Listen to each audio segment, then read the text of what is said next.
Welcome back, my dear people. Welcome to another story here on the channel. Tonight, we're going to take a break from the outside world. Lay down, close your eyes, and let's go back to a time when time passed more slowly. While you're getting comfortable, please subscribe and comment below where you're watching and what time it is there. Close your eyes and allow yourself to drift back through the centuries to a time when the very air seemed thick with whispered prayers and unspoken fears. It is the year 1325, and you find yourself in a world where faith and terror walk hand in hand through cobblestone streets, where the gentle tolling of church bells can herald either salvation or doom. Imagine yourself settling into the rhythm of a medieval town, where the scent of wood smoke mingles with incense, where the sound of sandaled feet on stone echoes through monastery corridors.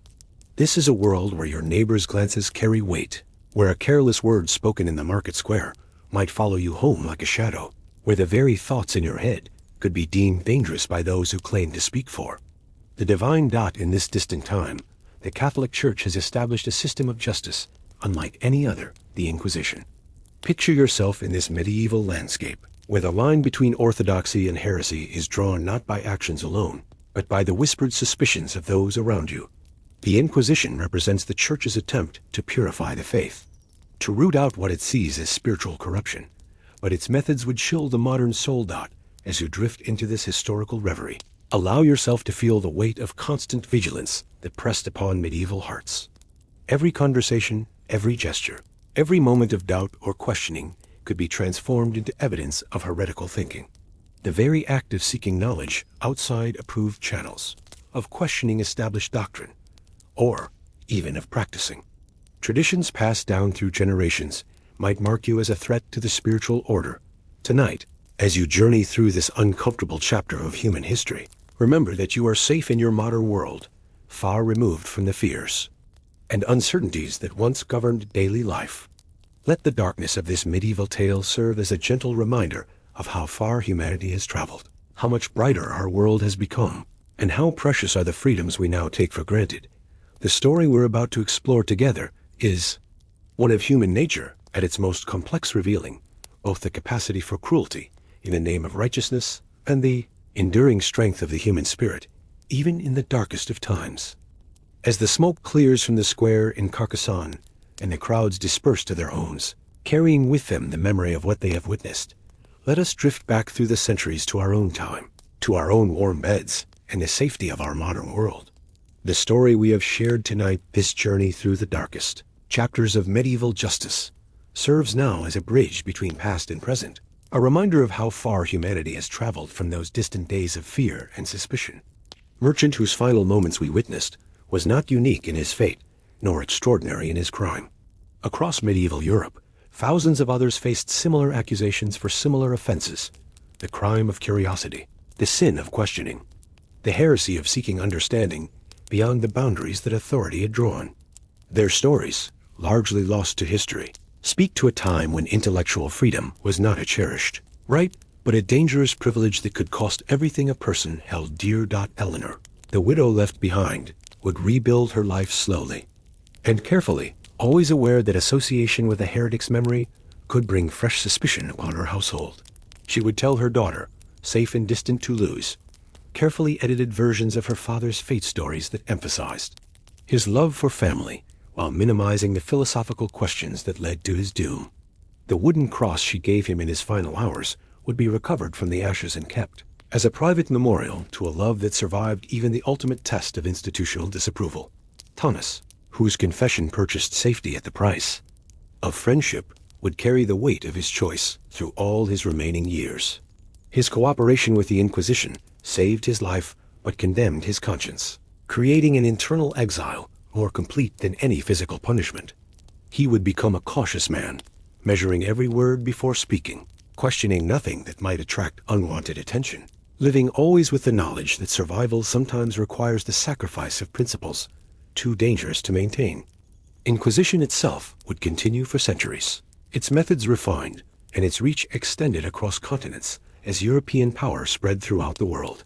What began as a tool for maintaining religious orthodoxy would evolve into a system for suppressing all forms of dissent, proving that institutions created to serve specific purposes often outlive those purposes while finding new ways to justify their continued existence. Yet seeds of change were already being planted in that medieval world, often by the very people whose persecution seemed to demonstrate authority's complete triumph. Each question asked, each doubt expressed, each refusal to submit without examination, contributed to a slow accumulation of intellectual courage that would eventually transform human civilization. The Renaissance, the Reformation, the Enlightenment, all these great movements toward human freedom grew from medieval soil, fertilized by the ashes of those who dared to think beyond prescribed boundaries. As you settle into sleep tonight, surrounded by freedoms that medieval minds could barely imagine, remember the countless individuals whose courage purchased the intellectual liberty we now take for granted. The freedom to question, to doubt, to seek answers beyond those provided by authority. These rights exist because others were willing to pay their price in darker times. The whisper that doomed our medieval merchant has become, in our modern world, a fundamental human right. We can ask questions without fear of the stake, express doubts without risking excommunication, seek understanding through any path our curiosity might suggest. This transformation represents one of humanity's greatest achievements, the triumph of intellectual freedom over institutional control, of individual conscience over collective orthodoxy. Sleep now in the comfort of your modern world, where the worst consequence of questioning is disagreement rather than death, where curiosity leads to knowledge rather than condemnation. Let the darkness of medieval intolerance serve as a gentle reminder of the light we now enjoy, the freedoms we possess, and the courage of those who purchased our intellectual liberty with their lives. The bells that once announced executions now ring only for celebrations. The squares that witnessed burnings now host festivals of learning and discovery. The questions that once led to death now lead to progress, and the whispers that once doomed the curious now echo as the voices of science, philosophy, and human advancement. Rest well, knowing that the long night of medieval ignorance is past, and that dawn has brought a world where the human mind is free to wander wherever wonder leads, to question whatever seems questionable, and to seek truth without fear of those who would silence inquiry in the name of certainty. The merchant's sacrifice, and the sacrifices of thousands like him, were not in vain.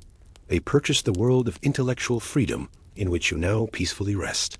Through your cell window, you can see the lights of Eleanor's house distant, warm, impossibly precious in their reminder of the life that your choices have forced you to abandon.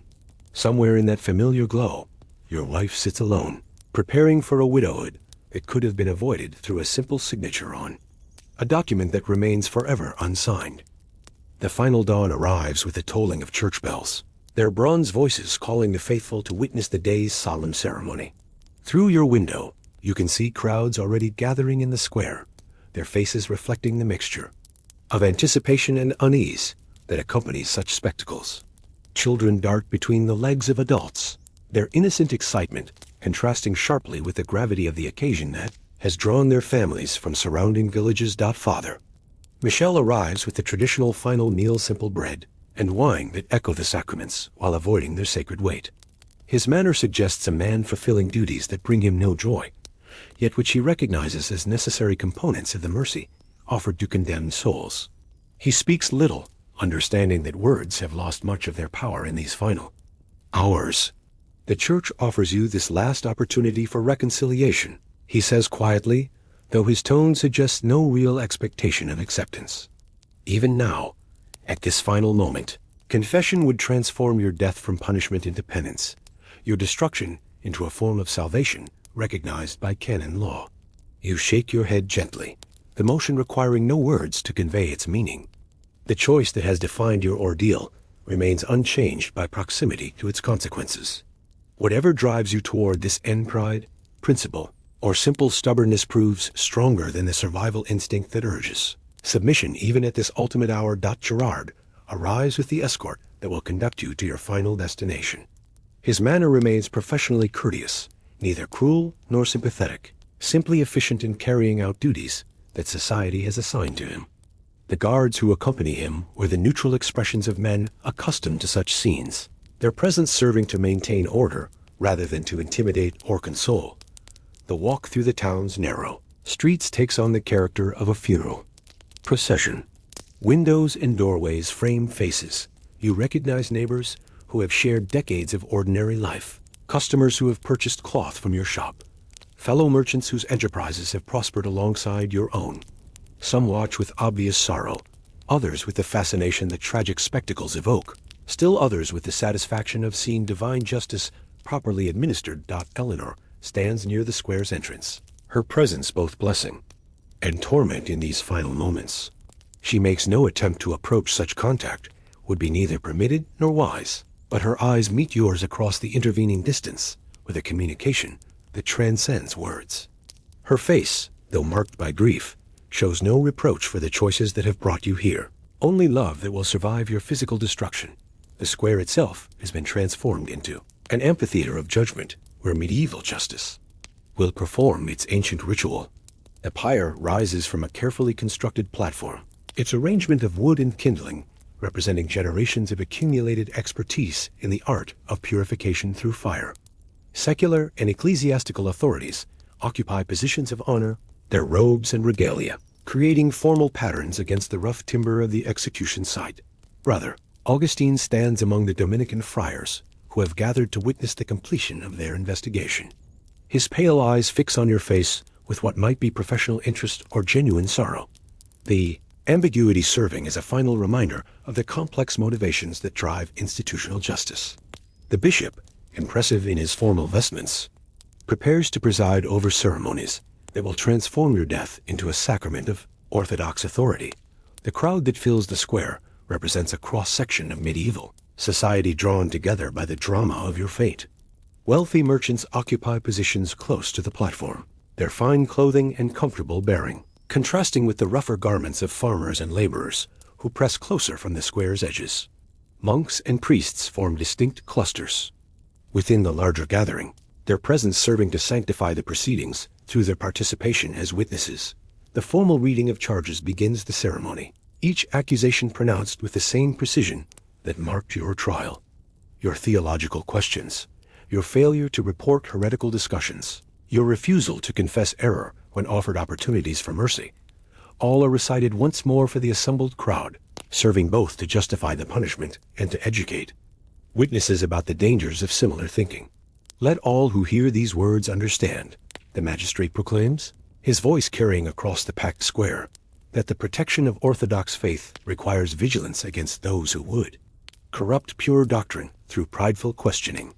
This man's fate serves as warning to any who might be tempted to place individual judgment above the collective wisdom of Holy Mother Church.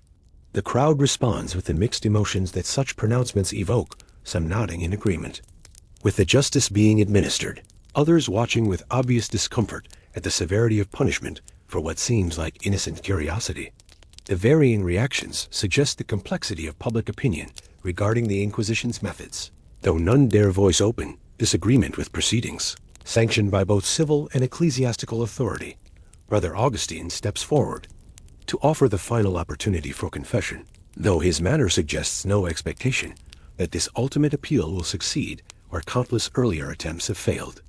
His words carry the formal weight of canonical procedure, while serving to demonstrate the Church's continued commitment to mercy, even at this final moment. Do you now, facing the ultimate consequences of your persistence in error, wish to acknowledge your sins and seek forgiveness through the established channels of Holy Mother Church? He asks, his voice audible to the entire assembly. Even now, confession can transform your death from mere punishment into a form of penance that serves both earthly justice and eternal salvation. Your response, when it comes, emerges not as defiant declaration, but as quiet statement of principle that carries across the suddenly silent square. I have questioned in search of truth, not in rebellion against faith. If such questioning deserves death, then I accept that judgment, while maintaining that the questions themselves were not evil. The words create ripples of reaction throughout. The crowd, some murmuring approval of your courage, others expressing shock at your continued resistance to established authority. Brother Augustine nods grimly, as if your response confirms his assessment of your spiritual condition, while providing final evidence of the pride that has brought you to this end. The process of binding you to the stake unfolds with ceremonial precision, each step carried out according to procedures refined through centuries of use. The ropes are secured with care to ensure both your safety during the initial stages and the efficiency of the final outcome. The executioner, a man whose weathered face reveals long experience in such matters, performs his duties with neither enthusiasm nor reluctance, simply professional competence in carrying out society's judgment as the kindling is lit and the first wisps of smoke begin to rise. You find yourself thinking not of the approaching pain, but of the strange journey that has brought you from innocent merchant to condemned heretic.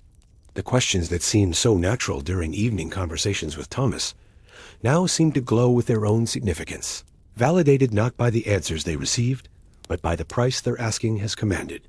The flames grow higher, their heat beginning to press against your legs like the breath of some ancient beast awakening from slumber. The crowd watches with the fascination that such spectacles evoke, their faces reflecting emotions that range from satisfaction to horror to something approaching religious ecstasy. Some pray audibly for your soul, others maintain respectful silence, still others voice approval of justice being properly administered. Eleanor's face, visible through the shifting patterns of smoke and flame, provides your final earthly vision love. Transcending circumstance, devotion surviving destruction, human connection proving stronger than institutional authority. The wooden cross she gave you, pressed against your palm, grows warm and then hot, its familiar weight serving as anchor to memories of better times. The smoke thickens, and consciousness begins to fade as the medieval world retreats into a distance that grows ever greater. Your final thought, strangely peaceful, concerns not the justice or injustice of your fate, but the simple recognition that some questions, once asked, demand answers regardless of their cost. The whisper that doomed you has become a shout that echoes across the square, proclaiming the eternal tension between curiosity and authority, between individual conscience and collective orthodoxy.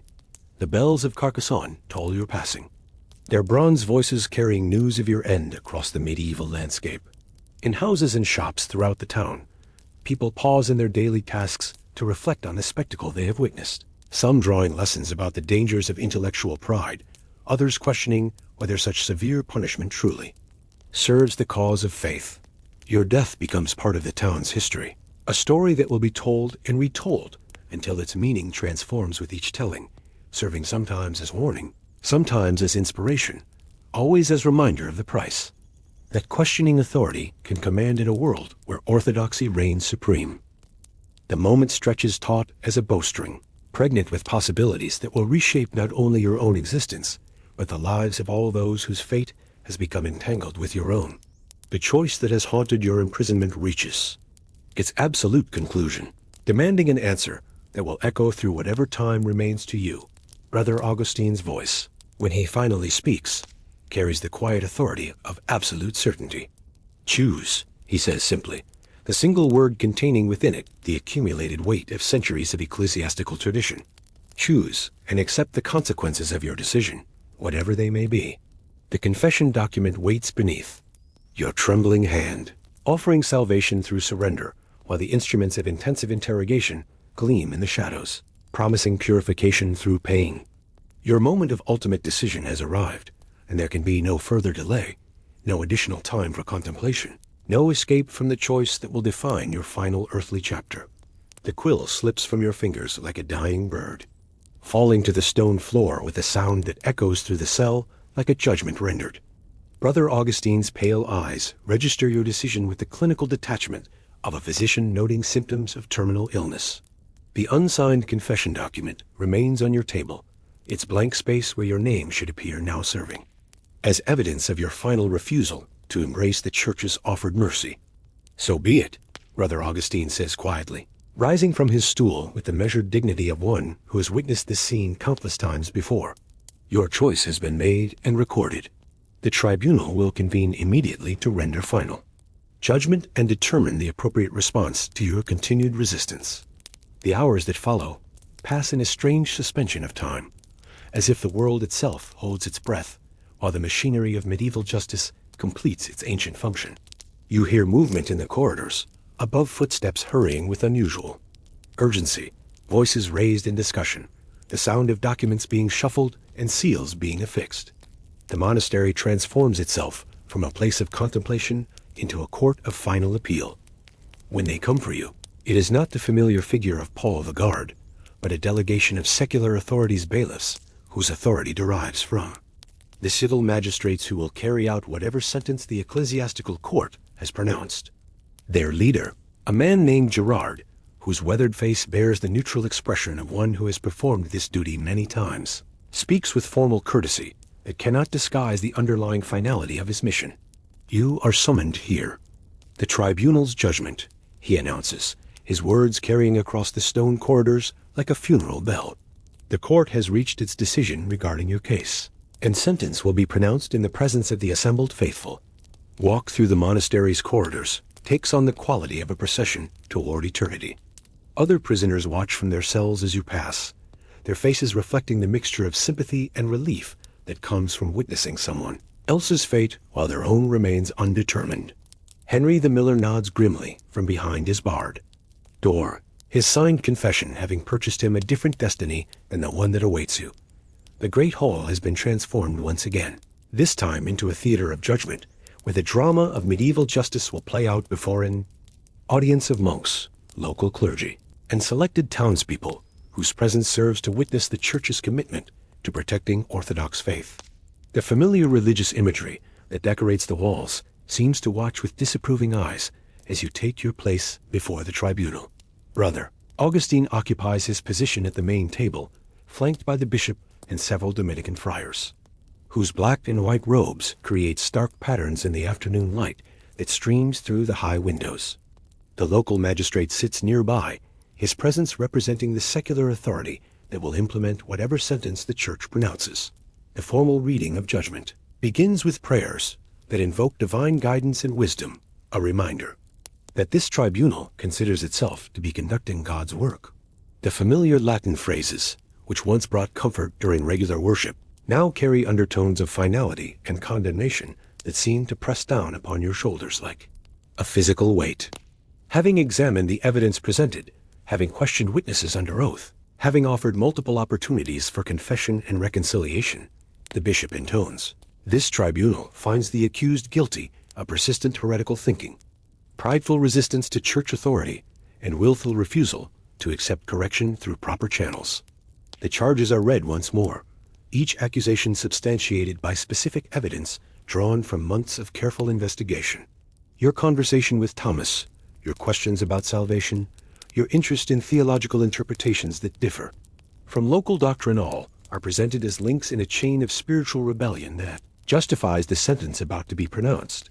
The penalty for confirmed and unrepentant heresy, the bishop continues, his voice carrying the weight of centuries of ecclesiastical tradition, is excommunication from the community of the faithful, forfeiture of all worldly goods, and delivery to secular authorities for implementation of civil justice. The words fall like stones into still water, each syllable creating ripples that spread outward to encompass not only your own fate, but the fate of everyone whose life has been touched by your ordeal. Eleanor's future security, your daughter's social standing, the example your case will provide to others tempted to question established authority, all are reshaped by this formal pronouncement of doom. The magistrate rises to acknowledge his role in the proceedings, his manner suggesting neither enthusiasm nor reluctance for the task ahead. He speaks of the civil law's obligation to support the Church's spiritual authority, of the necessity of protecting community order through decisive action against those who would undermine established faith. The sentence of death by fire, he announces with bureaucratic precision, will be carried out 3 days hence in the public square, that all might witness the consequences of persistent heresy and the justice of orthodox authority. 3 days. The words echo through your mind as the formal proceedings continue around you with ceremonial precision. 3 days to contemplate the approaching end of your earthly existence. 3 days for the community to prepare for the spectacle of your destruction. 3 days for Eleanor to come to terms with the loss that your stubbornness has made inevitable. Tribunal disperses with the same dignity that marked its assembly, leaving you in the custody of secular authorities, whose responsibility now encompasses your remaining hours of life. Gerard and his assistants escort you not back to the monastery's depths, but to a different cell, one maintained by civil authority in the town's administrative center, where those awaiting execution spend their final days. This new prison differs markedly from your previous accommodation. The cell is larger, cleaner, equipped with basic comforts that reflect the tradition of providing condemned prisoners with decent treatment during their final hours. A wooden bed with actual bedding replaces the straw pallet, while a small table and chair create the illusion of civilized accommodation. A priest, not Brother Augustine, but Father Michel from your parish church, arrives as evening settles over the town. His manner combines official duty with what appears to be genuine sorrow, as if he mourns the necessity of the role he has come to perform. He carries no documents of confession, makes no final appeals for recantation, but simply offers the comfort of familiar religious observance. "I have come to help you prepare your soul for the journey ahead," he says, settling into the chair across from your bed. "The time for earthly concerns has passed, but the eternal welfare of your spirit remains paramount. Let us speak of forgiveness, of repentance, of the mercy that awaits even the most wayward souls in the presence of divine justice." The conversation that follows differs markedly from the theological interrogations you have endured. Father Michel speaks not of doctrinal error, but of human frailty, not of institutional authority, but of personal salvation. His words offer comfort, without demanding surrender, understanding without requiring confession of heretical guilt. "Every soul faces judgment," he says gently, "but that judgment is tempered by divine mercy for those who approach it with sincere repentance. Your earthly errors, whatever they may have been, need not define your eternal destiny. God sees the heart, not merely the actions that circumstances have required." Night falls over the town as your final preparations begin, bringing with it the strange peace that sometimes accompanies the acceptance of inevitable fate. Tomorrow will bring the construction of your pyre, the gathering of crowds, the final spectacle that will transform your theological curiosity into a cautionary tale for future generations. Brother Marcus nodded slowly, as if he had already expected this response. He placed the brazier on the table, beside the instruments, and began to speak about the redemptive nature of suffering, about how physical pain could serve as a bridge to spiritual illumination, about the methods the Church had perfected over the centuries to extract truth from the depths of the human soul. But you were no longer listening. Your mind had turned inward to a place where neither Brother Marcus nor his theology of pain could reach, a place where questions still lived, where curiosity still burned like an eternal flame, where truth, whatever it might be, was worth more than life, more than comfort, more than salvation itself. The cathedral bells began to toll, marking the 9th hour. The sound spread through the city like a proclamation, reminding everyone that the Church's time was the time that governed all things, that its authority extended from the palaces of kings to the dungeons of monasteries, from the souls of saints to the souls of heretics. Brother Marcus approached, his footsteps echoing like a psalm being sung in slow tempo. And as he prepared to begin the process of extracting truth through sacred pain, you closed your eyes and found, in the darkness of your mind, a strange and inexplicable peace. Truth, you realized, was not something that could be forced to emerge through torture. Truth was something one carried within oneself, something that not even the most refined of Brother Marcus's instruments could alter. And perhaps, just perhaps, this understanding would be enough to endure what was to come. Bells continued tolling, and the afternoon stretched slowly toward twilight, while in the corridors of the monastery, the evening services began with their customary prayers for the salvation of all souls, both the obedient and the lost, both those who confessed and those who remained silent before the face of God. That hours pass in contemplation of the impossible choice that has been laid before you. The confession document remains unsigned on your table, while the instruments of intensive interrogation catch and reflect the flickering candlelight like promises of agony carefully calibrated to serve divine purpose. In the silence of your cell, you find yourself wrestling not only with the immediate decision, but with the deeper theological implications that your captors have so carefully explained. The logic they present possesses an internal consistency that is perhaps more disturbing than crude brutality would be. This is not the random violence of angry men, but the systematic application of carefully reasoned principles. The Church has spent centuries developing these methods, refining them through scholarly debate and practical experience, creating a framework where torture becomes not merely justifiable, but spiritually necessary. Brother Marcus returns alone as the midnight hour approaches. his footsteps echoing through the stone corridors with practiced quiet. He carries no instruments this time, merely a small wooden chair which he places near your table.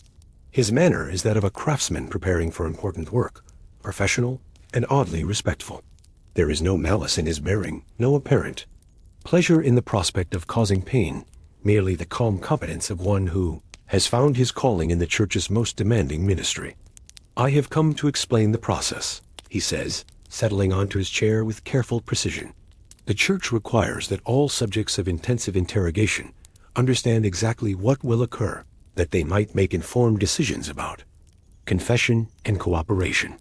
This knowledge serves both practical and theological purposes. It demonstrates the church's commitment to justice while providing final opportunities for voluntary truth-telling." His explanation begins with historical context, a scholarly recitation that transforms torture from crude punishment into refined theological practice. He speaks of early church fathers who recognized the relationship between physical suffering and spiritual revelation, of medieval theologians who developed the theoretical framework that justifies intensive interrogation, of papal bulls that establish the proper boundaries and procedures for such methods.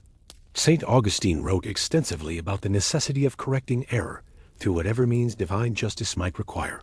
Brother Marcus explains, his voice carrying the measured authority of scholarly discourse. Thomas Aquinas refined these teachings, establishing clear principles for when physical pressure becomes not merely permissible, but morally obligatory.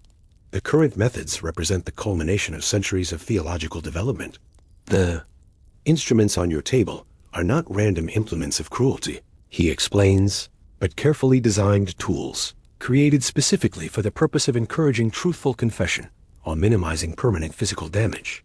Each device has been tested and refined through generations of use, perfected through the accumulated experience of countless interrogations. "The thumb screws," he says, lifting the device with something approaching reverence, "apply pressure in a manner that creates intense discomfort without causing lasting injury. The subject experiences significant pain, but retains full capacity for speech and thought. This allows for immediate confession when the soul finally surrenders its prideful resistance to truth." Brother Marcus describes the psychological principles underlying intensive interrogation with the enthusiasm of a scholar discussing his specialty. Pain, he explains, serves to break down the barriers that pride and stubbornness erect around hidden truth. The anticipation of suffering often proves more effective than suffering itself, creating mental pressure that encourages confession before physical methods become necessary. "The process begins with the lightest possible pressure," he continues, gradually increasing until the subject recognizes the futility of continued resistance. At any moment, confession can halt the procedure immediately. This ensures that the suffering serves its intended purpose, not punishment for its own sake, but encouragement toward truthful acknowledgement of error. The theological framework he presents transforms torture from a tool of vengeance into an instrument of mercy. The pain inflicted serves not to satisfy human anger, but to fulfill divine justice, to correct spiritual error through whatever means prove necessary.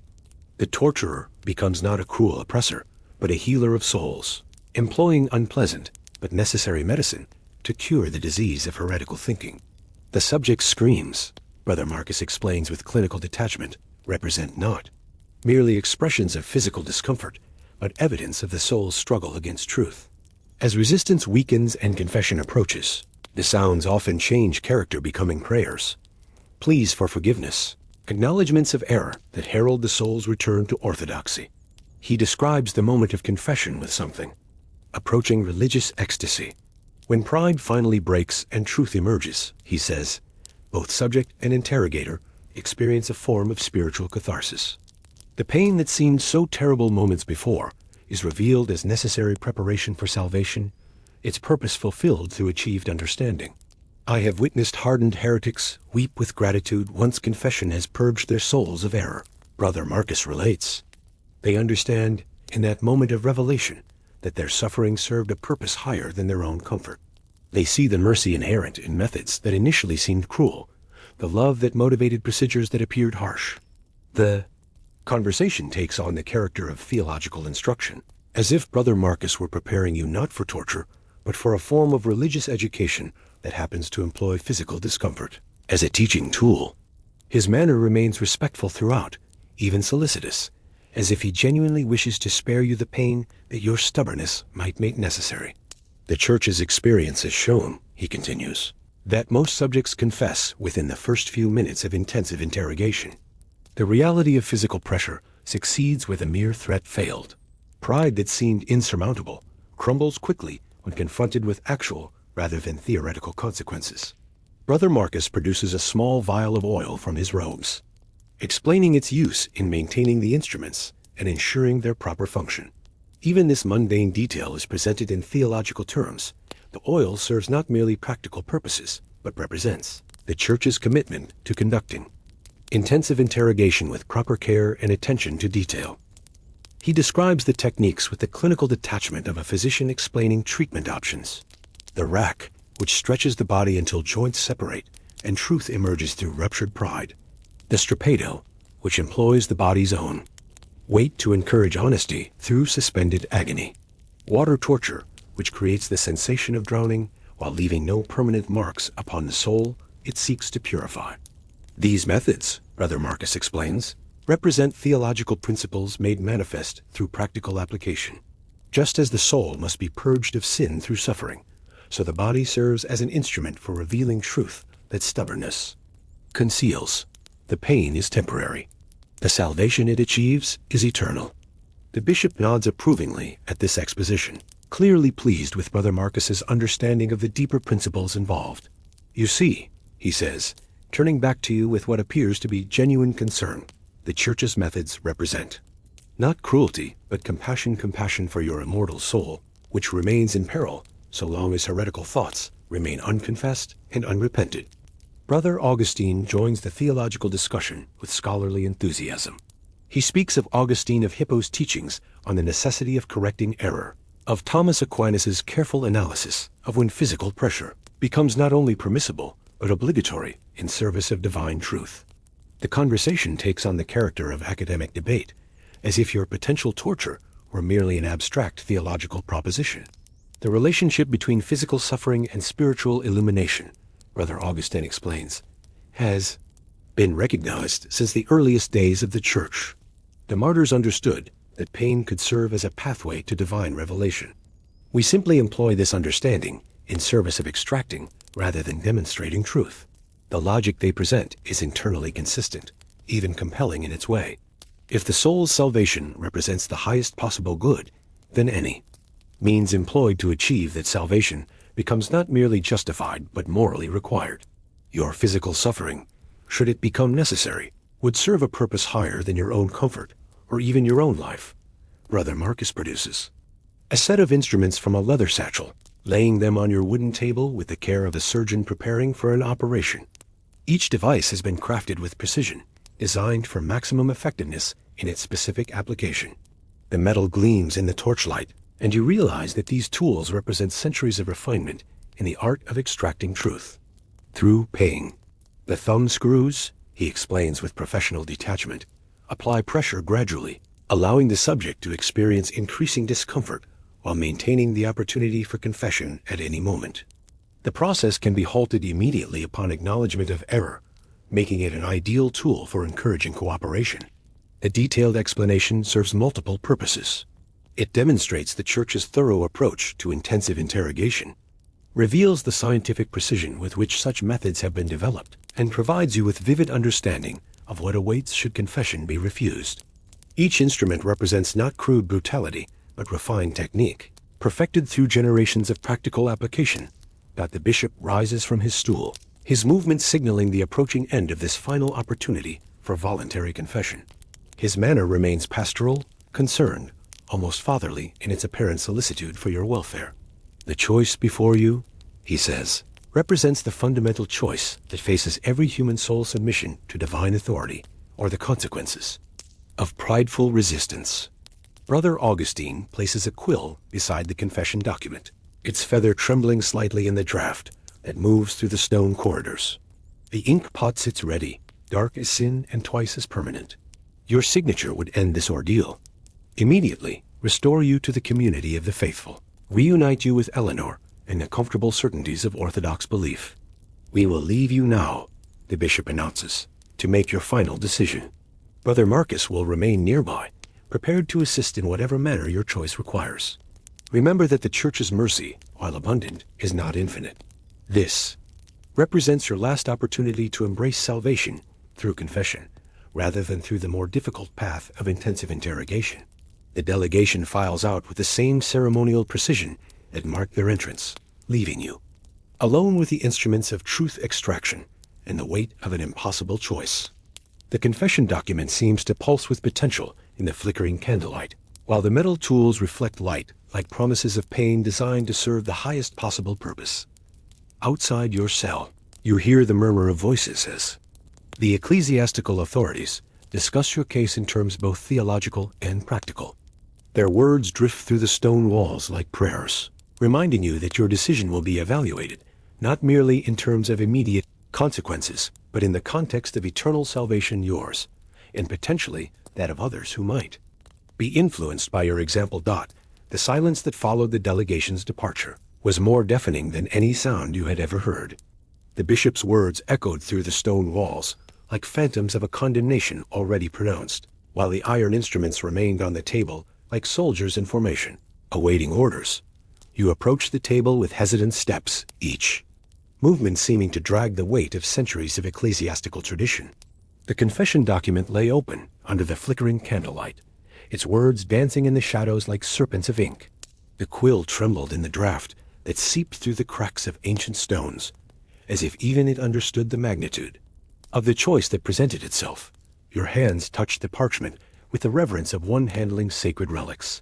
The words written in Latin seemed to leap from the page, each phrase a capitulation, each line a denial of everything you had come to believe. CONFITEOR ... I confess. The opening word carried the weight of complete surrender, not merely of ideas, but of the very essence of your questioning spirit. From the corridor came the muffled sounds of preparation, the dragging of chains, the creaking of wood under pressure, the murmur of Latin prayers that seemed more like incantations than supplications. Brother Marcus was keeping his word, preparing for the possibility that divine mercy might need to be extracted through more ... persuasive methods. Eleanor. Her name cut through your mind like a sharpened blade, bringing with it a memory of her face the last time you had seen her, eyes wide with terror, mouth half open in silent plea. She had begged you to confess, to sign any paper, to save not only yourself but her as well. For heresy, like a disease, could spread by contagion, and wives of heretics rarely escaped unscathed from ecclesiastical scrutiny. You picked up the quill, its weight seeming disproportionate to its delicate appearance. The black ink in the inkwell reflected your distorted face, as if it were a liquid mirror, showing the soul you were about to sell. A simple movement. Dip the quill, bring it to the parchment, trace the letters of your name, and everything would be finished. Physical pain would be avoided. Life would continue. Eleanor would remain safe. But then, like lightning cutting through the darkness of your despair, came the memory of the words that had brought you here, the questions you had dared to ask about the nature of divinity, about the interpretation of scriptures, about the Church's right to mediate between man and God. They were questions born not of malice, but of genuine thirst for understanding, of a hunger for truth that went beyond the ready answers offered by Sunday sermons. The sound of footsteps approached, heavy, deliberate, accompanied by the metallic clinking of instruments being arranged. Brother Marcus was returning, and with him the promise of revelation through pain, of truth extracted drop by drop through sacred suffering. You watched your own hand trembling over the parchment. A signature, a single word written in ink that would become more permanent than any physical wound. For wounds of the body heal, but betrayal of the soul leaves scars that no time can erase. The key turned in the lock.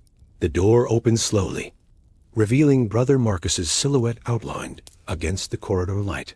He carried something in his hands, a brazier with glowing coals, whose reddish glow painted his face with the color of infernal fire, or perhaps purifying fire, depending on the theological perspective one chose to adopt. "Have you made your decision, my son?" he asked, his voice maintaining the same clinical quality as before, as if he were asking about the weather or that. "Year's harvest. You looked at the quill in your hand, then at the brazier, then at Brother Marcus's eyes, which reflected an unshakable certainty in his sacred mission. And somewhere, between fear and courage, between salvation and damnation, between truth and survival, you found your answer. The quill fell from your fingers, striking the stone floor with a sound that echoed like a bell tolling for the dead, or perhaps like a bell tolling matins, announcing the beginning of something new. The interrogation that follows differs from all previous sessions in its focus on practical rather than theological matters. Brother Augustine speaks of the specific charges that will be brought against you, of the witnesses who will testify, to your heretical statements, of the evidence that has been assembled through months of careful investigation. His recitation is methodical, clinical, devastatingly complete. Pierre the scribe will testify that he heard you question the Church's teaching on salvation. Father Bernard will describe your interest in unauthorized theological interpretations. Thomas, who has already confessed his own errors, will confirm the nature of your conversations and their heretical content. The mention of Thomas's confession provides the final confirmation of your isolation. Your friend, whose intellectual curiosity had seemed so admirable, has chosen pragmatic submission over principled resistance.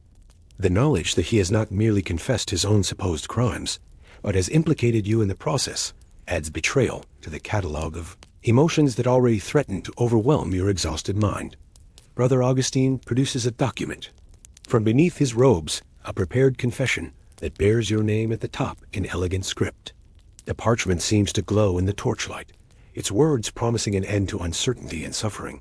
He reads sections aloud, his voice lending weight to phrases that transform your innocent questions into admissions of heretical thinking. I confess that I have entertained doubts regarding the Church's teaching on salvation, he reads. I acknowledge that my questions and discussions revealed dangerous pride and insufficient submission to established doctrine. I renounce these errors and throw myself upon the mercy of Holy Mother Church, accepting whatever penance may be deemed appropriate for my spiritual restoration. The words sound reasonable, even truthful in their way. You had indeed questioned. Church teachings had engaged in discussions that might be interpreted as heterodox, had failed to demonstrate the unquestioning submission that Orthodox faith demands. The confession offers a path out of your current predicament, a chance to rejoin the community of the faithful through acknowledged error and accepted penance. Something in you recoils from the document's implications. To sign would be to validate the entire process that has brought you here, to confirm that innocent intellectual curiosity deserves punishment, that questioning established authority constitutes a crime against divine order. It would be to declare that the whisper that doomed you was justified, that your suffering serves a righteous purpose. Brother Augustine seems to sense your internal struggle and adjusts his approach accordingly. He speaks of Eleanor, alone and afraid, wondering what fate has befallen her husband. He mentions your daughter, whose reputation might be tainted by association with a convicted heretic. He describes the comfort that confession would bring not only to yourself, but to all those whose lives have been touched by your ordeal. Your continued resistance serves no one, he says gently, his voice carrying what might be genuine compassion. It cannot alter the outcome of your case, cannot change. The evidence against you cannot restore the certainty you once enjoyed. It serves only to prolong suffering your own and that of those who love you. The session continues for hours, though time has lost much of its meaning in this timeless place. Brother Augustine displays infinite patience, returning again and again to the theme of mercy available through confession, of peace attainable through submission. His arguments are logical, his manner persuasive, his concern apparently sincere. When he finally departs, leaving the confession document on your rough wooden table, you are left alone with perhaps the most difficult decision of your life. The parchment seems to pulse with potential in the flickering candlelight, offering escape from your current torment, while demanding the surrender of something you cannot quite name, but know to be precious. The night that follows is the longest you have experienced since your imprisonment began. You pace the small confines of your cell, examining the confession from every angle, weighing the consequences of signature against those of continued resistance. The words seem to change meaning as you read them repeatedly, sometimes appearing as reasonable acknowledgement of error, sometimes as betrayal of fundamental principles. Other prisoners move through the corridors during the night footsteps that might belong to Henry or Marie, or perhaps to new arrivals just beginning their own journey through the machinery of medieval justice. Their presence reminds you that your ordeal is not unique, that countless others have faced similar choices, made similar decisions, lived with similar consequences. Dawn, when it finally comes, brings no clarity to your situation. The confession document remains on your table, unsigned, its blank space where your name should appear seeming to expand like an accusation. You understand that Brother Augustine will return soon, perhaps for the final time, to learn your decision. The weight of that choice presses down upon your shoulders like a physical burden, threatening to crush whatever resolve remains. The sound of approaching footsteps in the corridor announces the arrival of what may be your moment of ultimate decision. The key turns in your lock with its familiar grinding sound, and the door swings open to reveal not Brother Augustine alone, but a small procession of ecclesiastical authority. Your time for private contemplation has ended, and the moment of choice has arrived. The delegation that enters your cell moves with the solemn precision of a religious ceremony.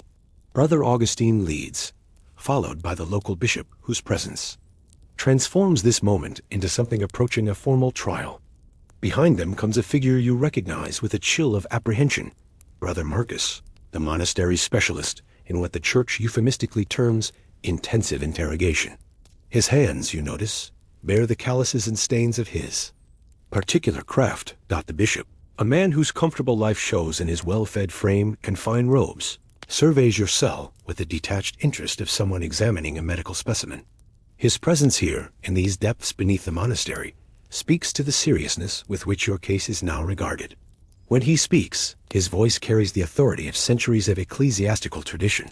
"My son," he begins, settling his bulk onto a stool that creaks under his weight, "we have come to offer you one final opportunity to embrace the mercy of Holy Mother Church.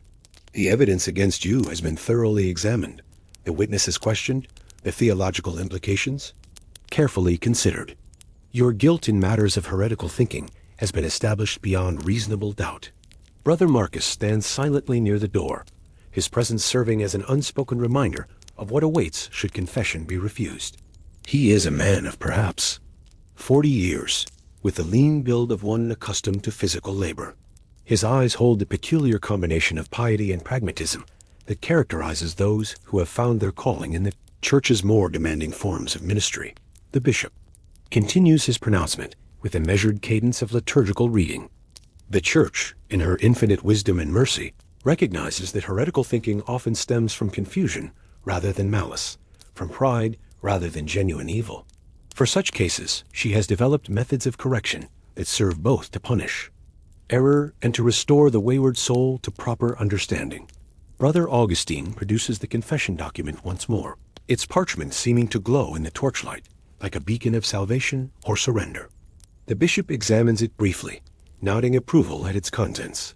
The words you read throughout the night now take on new significance in the presence of such august authority. This confession represents acknowledgement of error, coupled with sincere repentance, the bishop explains. Its signing would indicate your recognition of spiritual pride, your renunciation of heretical questioning, and your submission to the church's guidance in matters of faith. The penance would be substantial, but bearable public confession, a period of imposed pilgrimage, perhaps some form of monetary compensation to demonstrate sincerity. The alternative, though never explicitly stated, hangs in the air like incense, heavy, pervasive, impossible to ignore. Brother Marcus's presence speaks louder than any threats, his very existence testament to the church's commitment to extracting truth through whatever means divine justice might require. The church's methods of intensive interrogation, the bishop continues in the same measured tone he might use to discuss transubstantiation, represent a perfected understanding of the relationship between physical suffering and spiritual revelation. Pain, properly applied, serves to break down the barriers that pride and stubbornness erect around the human soul. Brother Marcus steps forward at some invisible signal, his movement precise and iconographical. He speaks for the first time, his voice carrying the quiet authority of expertise. The process follows established procedures developed over centuries of experience. Each method has been carefully designed to maximize effectiveness while minimizing permanent harm. The goal is always confession and reconciliation, never mere punishment.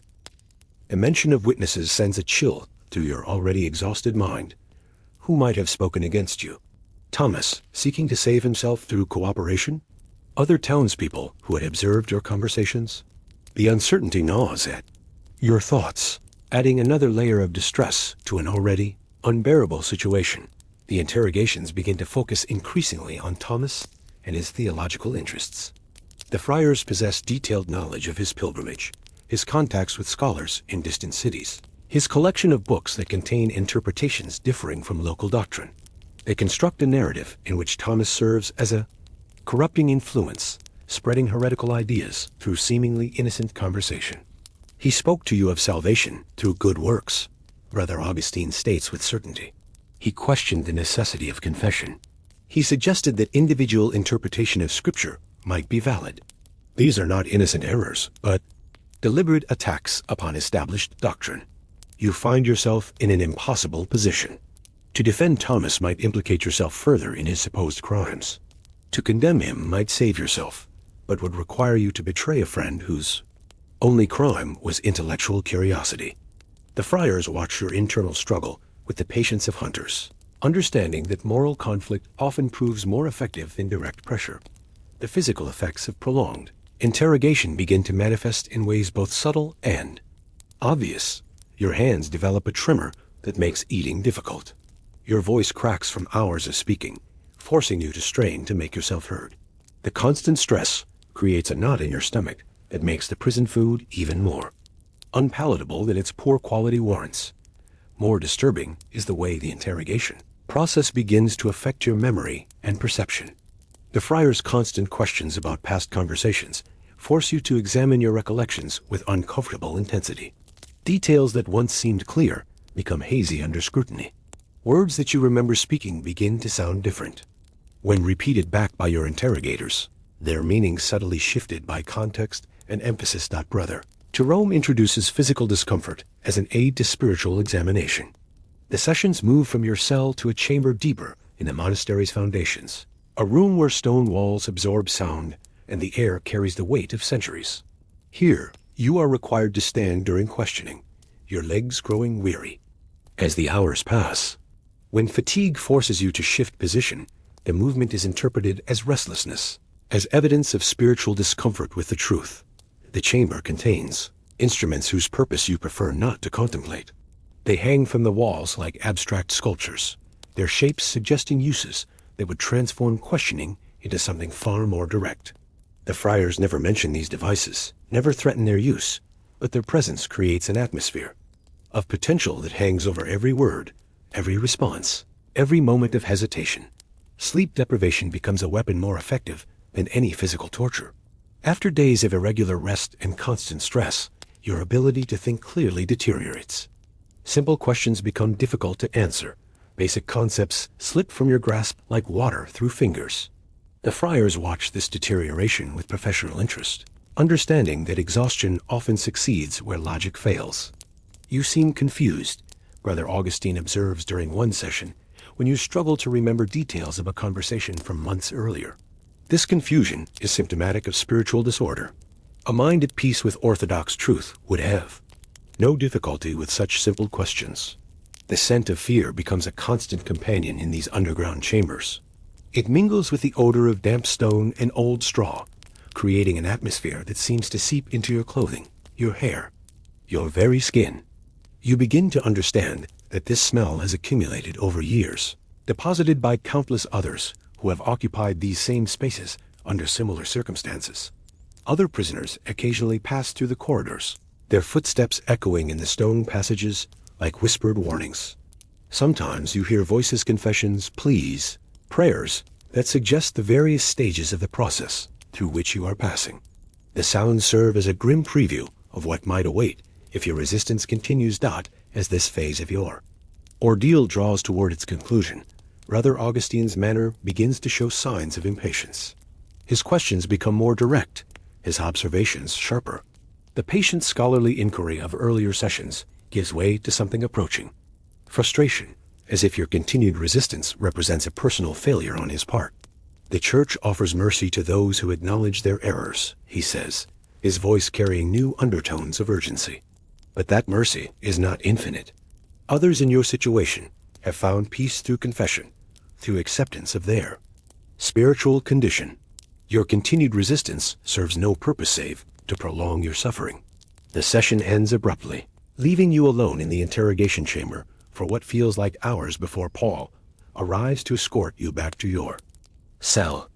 The young guard's manner has changed subtly, his earlier professional courtesy replaced by something approaching wariness, as if prolonged association with heretics might prove contagious. Back in your cell, surrounded by familiar dampness and darkness, you realize that this phase of your ordeal is approaching its end. The psychological pressure has been gradually increased, layer upon layer, until the weight threatens to crush whatever resistance remains. The next phase, you sense, will involve methods more direct than questioning and sleep deprivation methods, whose effectiveness the friars have already demonstrated through their careful preparation of your mind and spirit. The silence that follows your return to the cell carries a different quality than before, heavier, more expectant, like the stillness that precedes a thunderstorm. You lie on the straw, listening to the familiar sounds of the monastery above, the bells marking canonical hours, the shuffle of sandaled feet, the distant murmur of prayers. But these comforting rhythms now seem to mock your isolation and desperation. Sleep comes in fragments, broken by dreams that blend memory with nightmare. You see Thomas's face transformed by flames, hear Eleanor's voice calling your name from a great distance, watch your daughter turning away in shame as neighbors whisper of her father's heresy. Each vision feels more real than the cold stone walls that surround you, and you wake with the taste of ash in your mouth and the echo of condemnation in your ears. Brother Augustine's next visit comes without the accompaniment of Brother Jerome, a change that signals another shift in strategy. He enters your cell with the measured steps you have come to know, but his manner suggests a different purpose than before. Gone is the scholarly patience of earlier sessions, replaced by something approaching pastoral concern, though whether genuine or calculated, you cannot determine. I have come to speak with you not as an inquisitor, he begins, settling onto his wooden stool with familiar precision, but as a priest concerned for the welfare of your immortal soul. The tribunal has reviewed your case extensively, and we find ourselves at a crossroads. The path forward depends entirely upon your willingness to embrace the mercy that Holy Mother Church extends to all her erring children. His words carry new weight because they acknowledge what previous sessions had left unspoken, that your situation has reached a critical juncture. The patient examination of your beliefs has yielded sufficient evidence to proceed with formal charges, and the time for mere questioning is past. You are being offered what may be your final opportunity to avoid the ultimate consequences of heretical conviction. Others in your situation have found peace through honest confession. Brother Augustine continues, his pale eyes fixed on your face with uncomfortable intensity. Henry the Miller, for instance, has acknowledged his errors regarding unauthorized texts. His cooperation has earned him the Church's forgiveness and the possibility of reconciliation. Marie the widow has similarly recognized the dangerous nature of her practices and has renounced them publicly. The news of your fellow prisoner's capitulation strikes you like a physical blow. You had drawn comfort from the knowledge that others shared your ordeal, that your resistance was part of a larger struggle against unjust persecution. To learn that they have abandoned that struggle, that they have chosen submission over defiance, leaves you feeling more alone than ever before. Brother Augustine seems to understand the impact of his revelation and presses his advantage with practiced skill. He speaks of the loneliness of continued resistance, of the futility of maintaining positions that cannot ultimately be sustained. His words paint a picture of inevitable defeat, of a struggle whose outcome has already been determined by forces beyond human control. The Church has existed for over 1,000 years, he says, his voice carrying the weight of that vast span of time. It has weathered countless challenges, overcome innumerable enemies, and will continue long after we have all returned to dust. Your resistance, however admirable in its way, cannot alter this fundamental reality. The question before you is not whether orthodox doctrine will prevail, that outcome is certain, but whether you will accept salvation while it remains available. You attempt to explain the innocent nature of your questions, the simple desire to understand your faith more fully. But Brother Augustine's responses reveal the theological trap in which you find yourself caught. The very act of questioning, of seeking understanding beyond what the Church has deemed sufficient, represents a form of spiritual pride, the sin of believing that individual reason might penetrate mysteries that generations of holy men have already explored and explained. The interrogation continues for hours, though in the timeless darkness of your cell, the passage of time becomes difficult to measure. Brother Augustine's questions circle and probe, examining every aspect of your spiritual life with the thoroughness of a surgeon. He asks about your prayers, your attendance at Mass, your relationship with your parish priest. Each answer is weighed against an invisible standard of orthodoxy that seems to shift with each response. When the session finally ends, you are left with the disturbing realization that your interrogator genuinely believes he is performing a work of mercy. Brother Augustine sees himself not as a persecutor, but as a healer, seeking to cure spiritual illness through careful diagnosis and treatment. His certainty is absolute, his methods justified by the eternal significance of the stakes involved. The days that follow blur together in a haze of routine, punctuated by sessions of questioning. Sometimes Brother Augustine comes alone, sometimes accompanied by other friars who specialize in different aspects of theological inquiry. Each session follows a similar pattern: patient questions, careful probing, the gradual construction of a case that transforms innocent curiosity into dangerous heresy. Sleep becomes increasingly elusive as the interrogations continue. The constant examination of your thoughts and beliefs creates a state of hypervigilance that makes rest impossible. You find yourself rehearsing conversations, analyzing every word you have ever spoken for potential heterodox implications. The process of self-examination becomes a form of torture more effective than any physical punishment. Other prisoners occupy cells near yours, their presence revealed by occasional sounds that filter through the stone walls. A cough, a whispered prayer, the rustle of straw as someone shifts position. You recognize some voices from the tribunal, including Henry the miller and Marie the widow. Their presence provides a strange comfort, a reminder that you are not alone in this ordeal. Interrogations begin to take on a cumulative weight that presses down like a physical burden.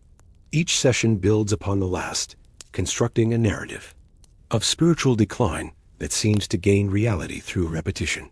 Brother Augustine speaks of patterns in your behavior, of a gradual drift away from orthodox belief that you yourself might not have recognized.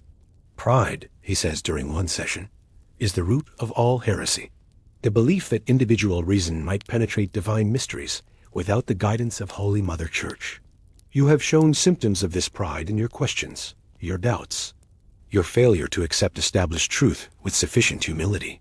The psychological pressure begins to manifest in unexpected ways. You find yourself questioning memories, wondering if your recollections of conversations might be inaccurate. Perhaps you did express more doubt than you remember. Perhaps your questions were less innocent than they seemed at the time. The constant examination of your inner life creates a state of confusion that makes certainty about anything increasingly difficult. As the interrogations continue, you begin to understand the true genius of the Inquisition's methods. The system operates not through sudden violence, but through gradual erosion, wearing away resistance like water wearing away stone. The combination of isolation, repetitive questioning, and psychological pressure creates conditions where even the innocent begin to doubt their own innocence. Brother Augustine's final visit of this phase comes without warning. He enters your cell with the same measured steps, the same professional courtesy, but his manner suggests that some decision has been reached. He speaks of the progress you have made in recognizing your errors, of the Church's patience with those who struggle to understand their spiritual condition. "We will speak again soon," he says as he prepares to leave. "But first, you must have time to reflect upon what we have discussed. Contemplate your situation, examine your conscience, and prepare yourself for the next phase of your journey toward truth." The door closes behind him with its familiar finality, leaving you alone with the weight of his words and the growing realization that your ordeal is far from over. The chamber beneath the monastery has become not just a prison but a crucible, designed to break down resistance and reshape the human soul according to the demands of the Orthodox faith. The days begin to lose their definition in the timeless world. Beneath the monastery, Without windows to mark the passage of sun and moon, time becomes fluid, measured only by the arrival of meals and the rhythm of distant prayers that filter down through stone and timber. You find yourself counting heartbeats, breathing patterns, the drip of moisture from the weeping walls, anything to maintain some connection to the ordered world you once knew. Brother Augustine's promised return comes not the next day, but several days later, though the exact passage of time has become impossible to calculate. When he appears in your cell, he brings with him another friar, Brother Jerome, a man whose weathered hands and patient eyes suggest long experience in the delicate art of extracting truth from reluctant souls. The presence of two interrogators signals an escalation in the process, a movement toward more intensive methods of inquiry. The questioning resumes with renewed intensity. Where previous sessions had felt like conversations, these new interrogations take on the character of formal examinations. Brother Jerome produces transcripts of your previous statements, carefully recorded and analyzed for inconsistencies. Each word you have spoken is dissected, examined from multiple angles, compared against canonical doctrine with scholarly precision. You stated that good works might play a role in salvation. Brother Jerome reads from his parchment, his voice carrying the neutral tone of academic inquiry. Yet, in a later response, you affirmed the sufficiency of faith alone. These statements contradict each other. Such contradiction suggests either deliberate deception or dangerous confusion about fundamental matters of doctrine. You attempt to explain that these were not formal theological positions, but rather expressions of uncertainty, questions posed in the spirit of learning. But your explanations only seem to deepen their concern. Brother Augustine leans forward, his pale eyes fixed on your face with uncomfortable intensity. Uncertainty in matters of faith, he says slowly, is itself a form of heresy. The Church has spent centuries establishing clear doctrine on these questions. For a layman to express confusion about such settled matters suggests either insufficient instruction or willful rejection of established truth. The sessions begin to stretch longer, sometimes continuing until your voice grows hoarse from speaking. The friars display infinite patience, returning again and again to the same questions, seeking slight variations in your responses that might reveal deeper truths. They ask about your reading habits, your conversations with other townspeople, your private thoughts during prayer. Nothing is too small to escape their attention. Sleep, already difficult in the cold stone cell, becomes increasingly elusive as the interrogations intensify. You find yourself lying awake on the straw, rehearsing conversations, analyzing every word for potential heretical implications. The constant examination of your inner life creates a state of hypervigilance that makes rest impossible. When exhaustion finally claims you, your dreams are filled with images of judgment and condemnation. The friars seem to understand the value of sleeplessness as an investigative tool. Sessions are scheduled at unpredictable intervals, sometimes in what feels like early morning, sometimes in the depths of night. The irregular rhythm prevents you from establishing any routine, any sense of control over your circumstances. Each time you begin to drift toward sleep, footsteps in the corridor might herald another session of questioning. Brother Jerome introduces new elements to the interrogation process.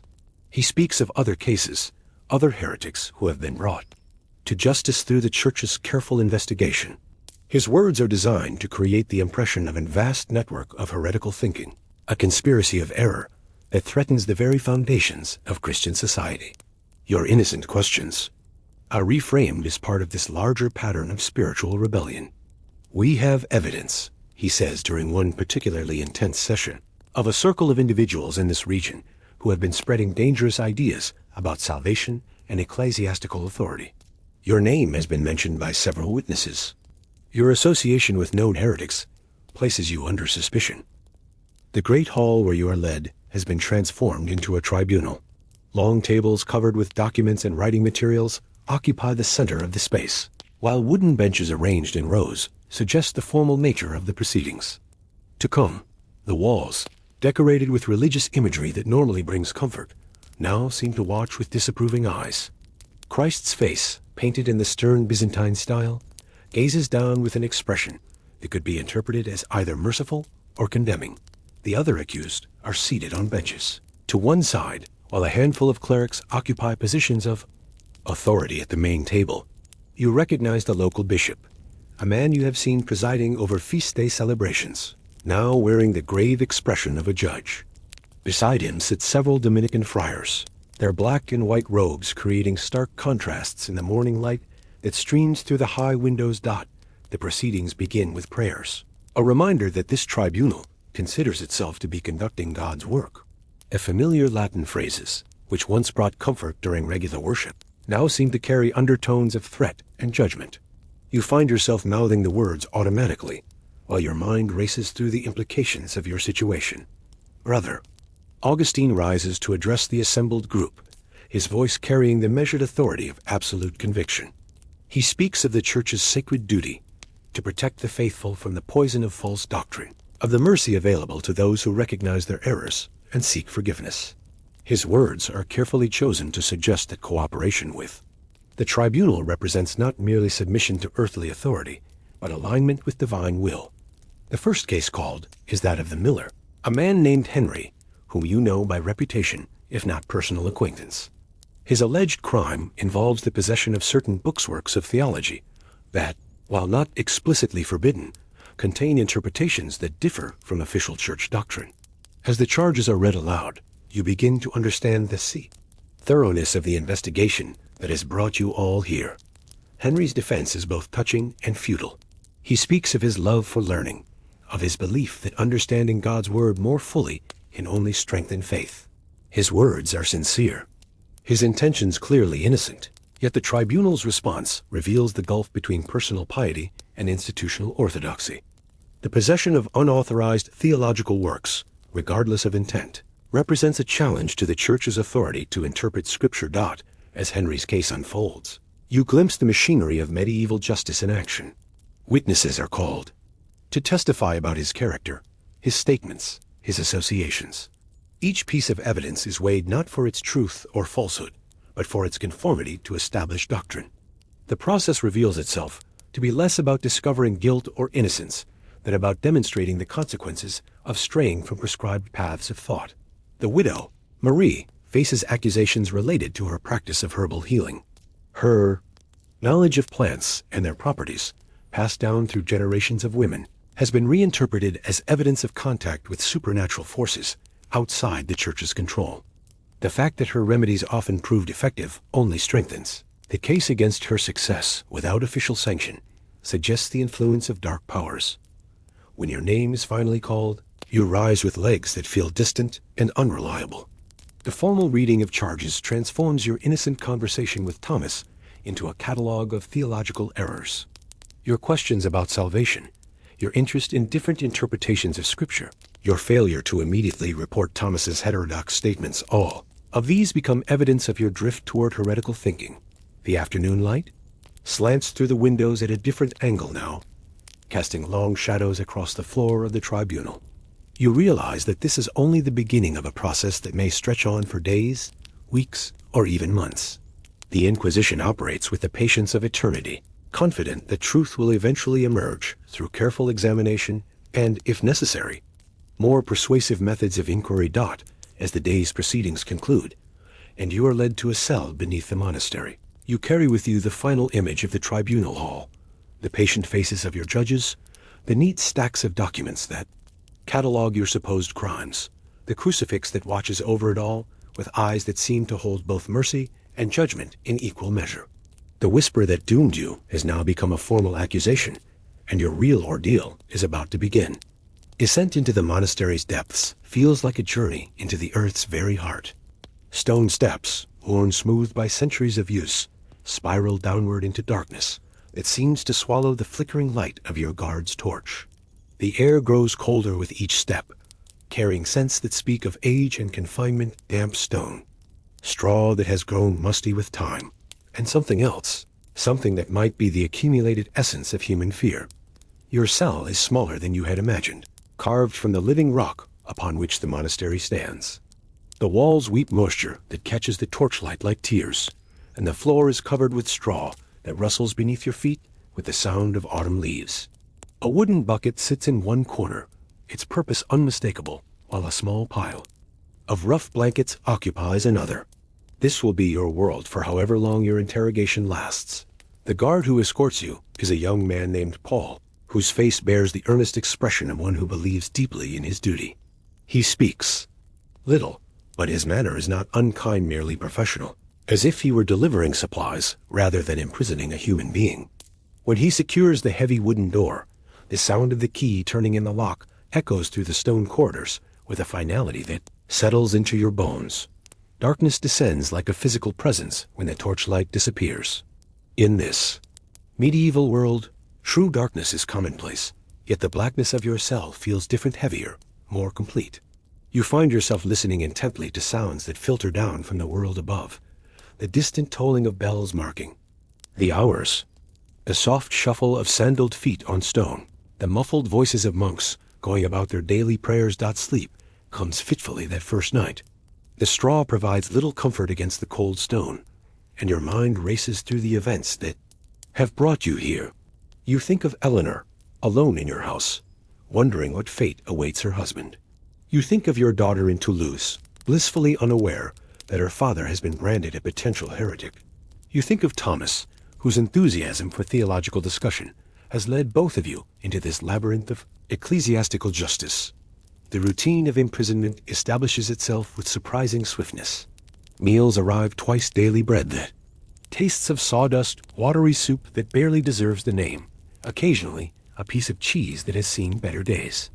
The young guard Paul brings these offerings with the same professional courtesy he displayed during your arrival, neither cruel nor particularly kind, simply efficient in his duties. Brother Augustine visits on the third day, his pale robes seeming to glow in the torchlight as he enters your cell. He carries no instruments of torture, no documents thick with accusations, merely a wooden stool upon which he seats himself with careful precision. His manner is that of a physician come to examine a patient, concerned but detached, focused on symptoms rather than suffering. "We must speak of your soul," he begins, his voice carrying the same measured authority you remember from your shop. "The tribunal has reviewed your case, and we are prepared to offer you the mercy of confession. Tell us of your errors, acknowledge your drift from orthodox belief, and the path to redemption remains open." The interrogation that follows is unlike anything you had imagined. Brother Augustine does not shout or threaten, does not wave documents or cite canonical law. Instead, he asks questions with the patience of a teacher, probing gently at the edges of your beliefs, seeking the cracks where doubt might have entered. He speaks of your conversation with Thomas, not as evidence of heresy, but as a symptom of spiritual confusion that might be cured through proper guidance. "You question the nature of salvation," he says, his pale eyes fixed on your face. This suggests uncertainty about fundamental matters of faith. Such uncertainty is understandable. The human mind seeks to comprehend divine mysteries beyond its capacity. But when such seeking leads to private interpretation, to thoughts that diverge from established doctrine, the soul finds itself in peril. Most troubling is the change in Thomas himself.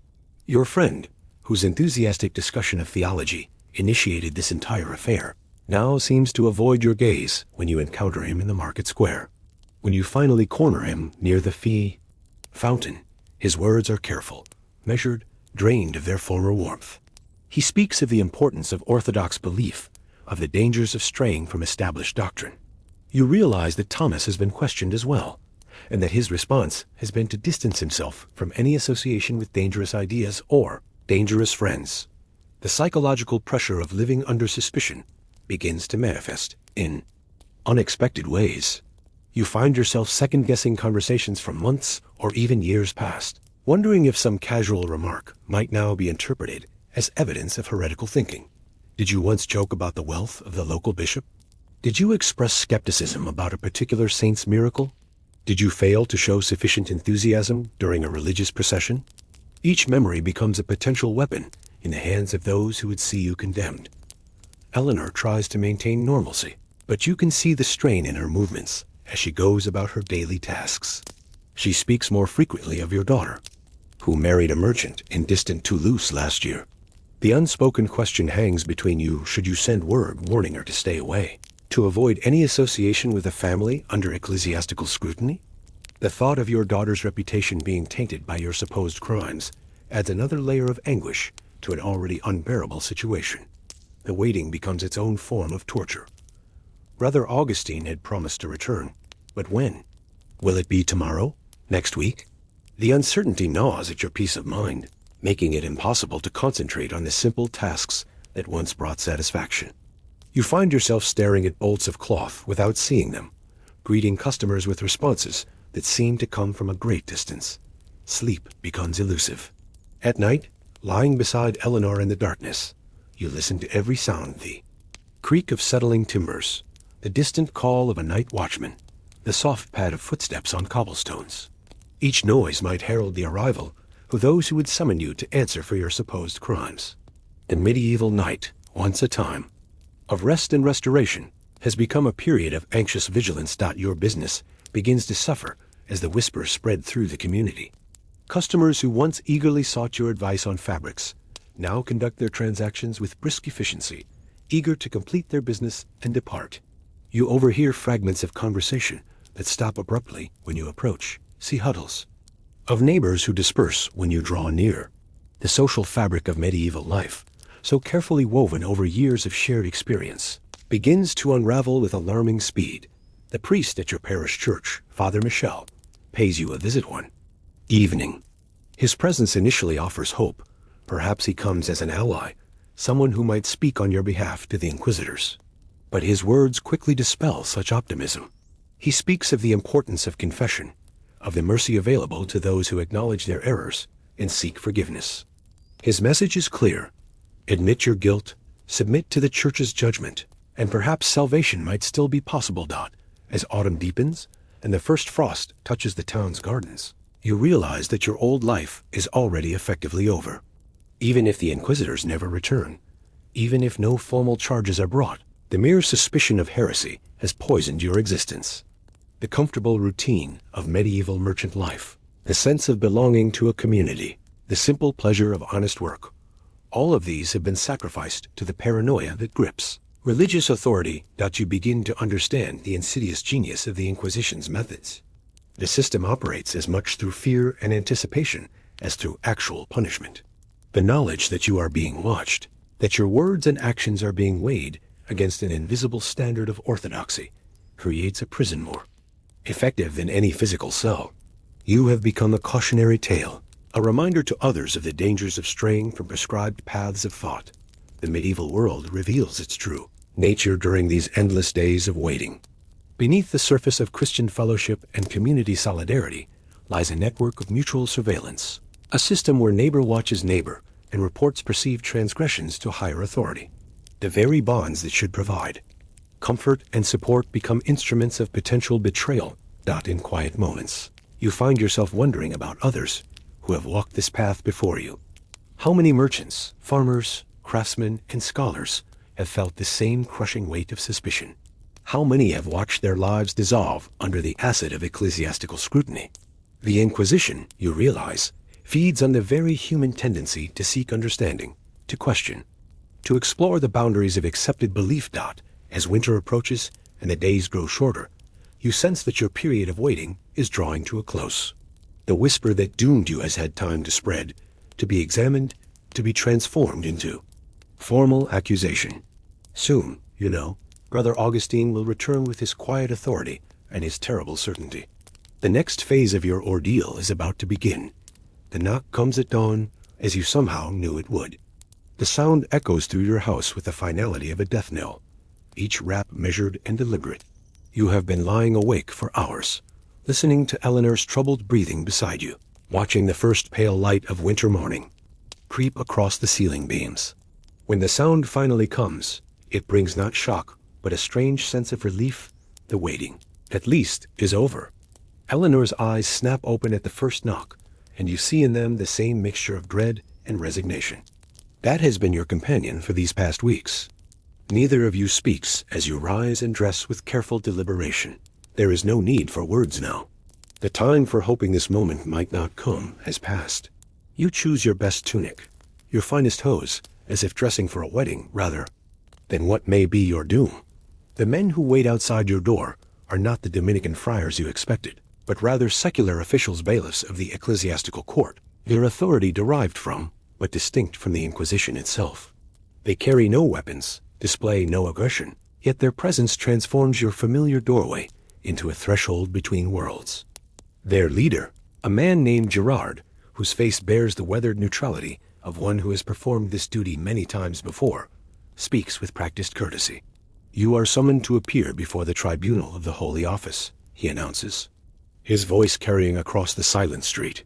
"You will come with us now, that matters of faith might be properly examined." The formal language cannot disguise the underlying reality.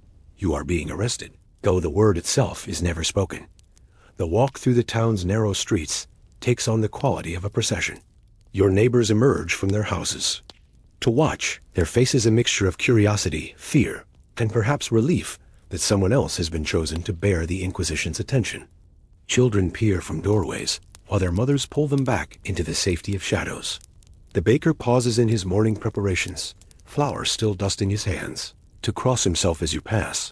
You notice details with the heightened awareness. That comes with crisis. The way the morning light catches the frost on the cobblestones, creating patterns that seem almost beautiful. The sound of your footsteps echoing off the stone walls, marking a rhythm that might be counting down your final moments of freedom. The familiar sense of the town-bred baking, wood smoke, the earthy smell of the stables all seem more vivid, more precious now that you may be experiencing them for the last time. The Dominican monastery looms ahead, its walls rising like a mountain of gray stone against the pale sky. You have passed this building countless times throughout your life, but never with such awareness of its true nature. This is not merely a place of worship and contemplation, but a fortress of orthodoxy, a stronghold from which the Church wages war against the enemies of faith enemies, who, you are beginning to understand, might include yourself. The gates open. At your approach, revealing a courtyard where other figures wait in various states of distress. You recognize some faces: a miller from the outskirts of town, a widow who was known for her sharp tongue and independence of thought, a young scholar who had recently arrived from the university at Montpellier. Each represents a different type of perceived threat to religious authority, yet all share the same expression of bewildered apprehension. Brother Augustine appears in the doorway of the main building, his pale robes making him appear almost ghostly in the morning light. He surveys the assembled group with the detached interest of a physician examining symptoms of disease. His gaze lingers on you for a moment, and you sense a flicker of what might be recognition, or perhaps satisfaction. The investigation that began with Pierre's whispered report has now borne fruit in the form of formal proceedings. Dawn breaks slowly over the medieval town of Carcassonne in southern France, and you find yourself awakening to the gentle sounds of a world stirring to life. The year is 1325, and you are a cloth merchant, neither wealthy nor poor, living in the shadow of the great cathedral that dominates the town's skyline. Your life follows the predictable rhythm of medieval commerce, the early morning prayers, the opening of your shop, the careful measurement of fabrics, the negotiation with customers who arrive with coins warm from their purses. But on this particular morning, something feels different. Perhaps it's the way your neighbor, Marie, averts her eyes when you greet her at the well, or the manner in which the baker's apprentice seems to study your face with unusual intensity as you purchase your daily bread. You cannot yet know that yesterday evening, as you shared wine with your friend Thomas, someone was listening from the shadows of the adjacent alley.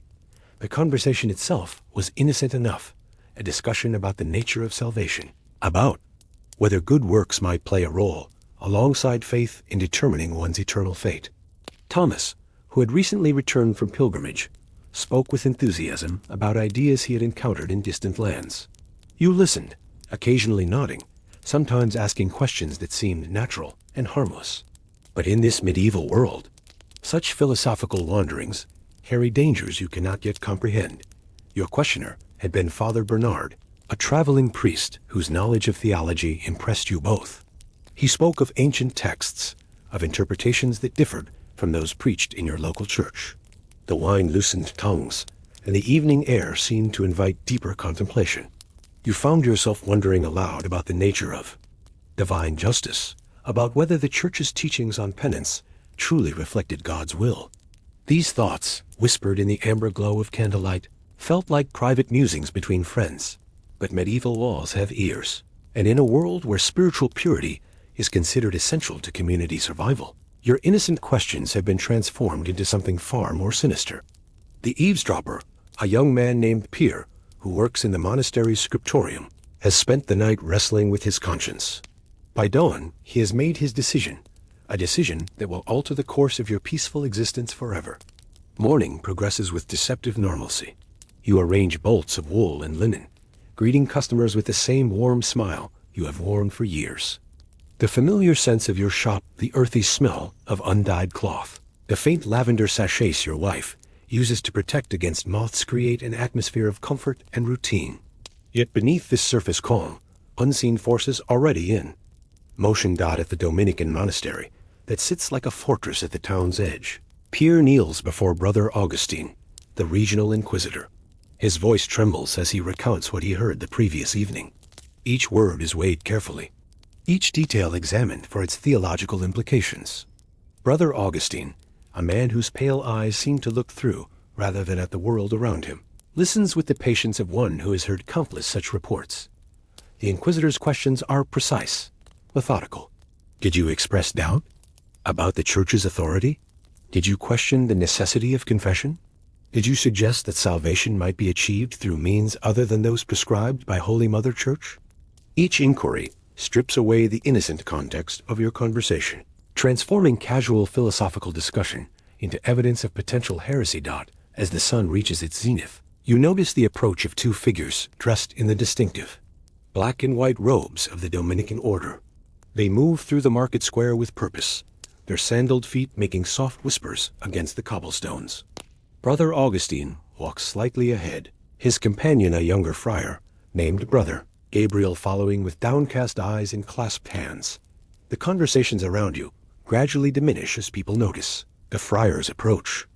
In this medieval world, such visits are never routine social calls.